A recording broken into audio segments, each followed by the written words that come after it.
नमस्कार, मैं हूं नीरज कुमार और आप देख रहे हैं माय मीडिया न्यूज। वक्त हो गया है दिन भर के बड़ी खबरों की। कुंभ मेला 2025 न केवल आस्था का महाकुंभ है बल्कि अर्थव्यवस्था का भी संगम है। बता दें कि इस बार महाकुंभ में 3.25 लाख करोड़ से अधिक के कारोबार हुआ है। यह भारत के सबसे बड़े आर्थिक योजनाओं में से एक है। वहीं आयोजन में 65 से 66 करोड़ श्रद्धालुओं के आने की उम्मीद है। बिहार सरकार प्रसंस्कृत किस्म की खेती को बढ़ावा देने के लिए 5 लाख किसानों को अनुदान देगी।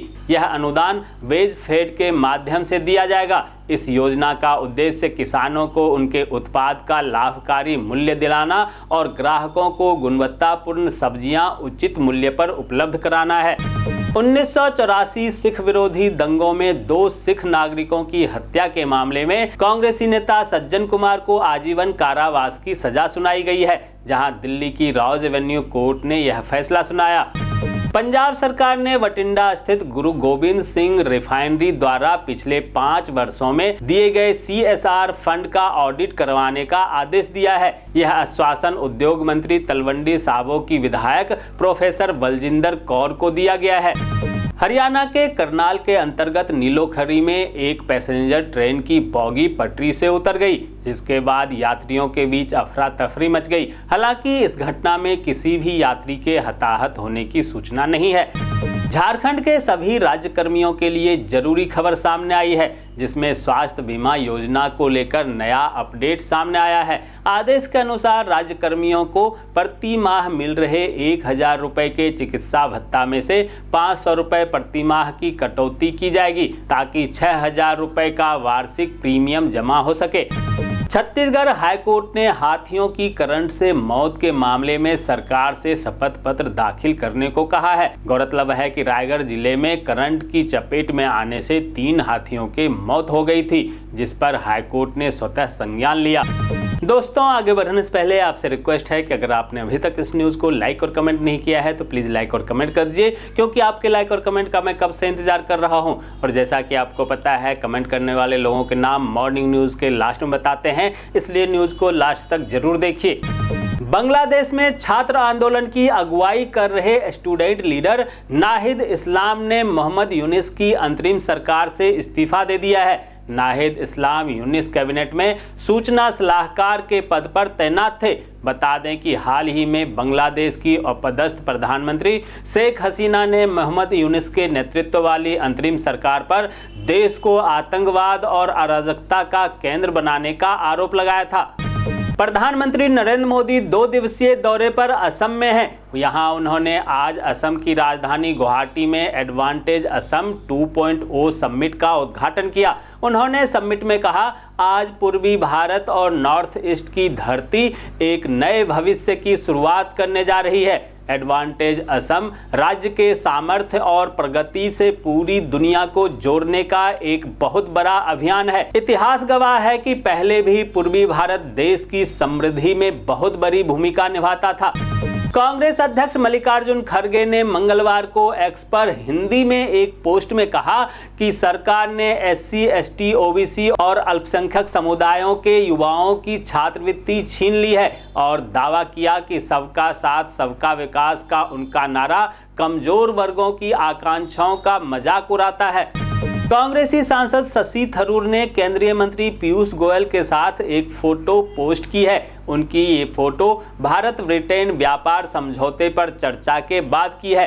पोस्ट में शशि थरूर पीयूष गोयल के साथ मुस्कुराते दिख रहे हैं। उनकी इस पोस्ट के बाद सियासी गलियारे में अटकलें लगाई जा रही है कि क्या शशि थरूर कांग्रेस पार्टी छोड़कर बीजेपी में शामिल हो सकते हैं।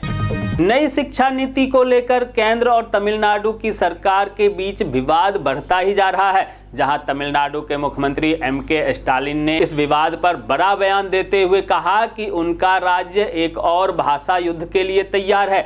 MK स्टालिन ने कहा, राष्ट्रीय शिक्षा नीति के माध्यम से कथित हिंदी थोपने को केंद्र सरकार के साथ तनाव बढ़ रहा है। राज्य में नई शिक्षा नीति लागू नहीं होने देंगे।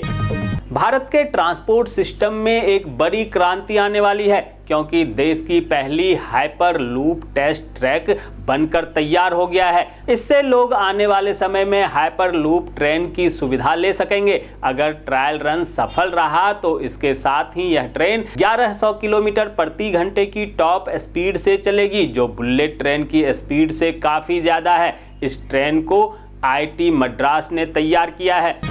केंद्रीय विधि मंत्रालय ने एक राष्ट्र एक चुनाव विधेयक की तारीफ की। मंत्रालय ने एक राष्ट्र एक चुनाव पर विचार कर रही संसद की संयुक्त समिति से कहा कि लोकसभा और राज्य विधानसभाओं के चुनाव एक साथ कराना अलोकतांत्रिक नहीं है। भारतीय वायुसेना ने आत्मनिर्भरता की दिशा में एक बड़ी उपलब्धि हासिल की है, जहां चंडीगढ़ स्थित 3 बेस रिपेयर डिपो में अब MI-17-5 हेलीकॉप्टर के VK-2503 इंजन का उत्पादन शुरू कर दिया गया है। यह वायुसेना के स्वदेशी उत्पादन को बढ़ावा देने की दिशा में महत्वपूर्ण कदम है।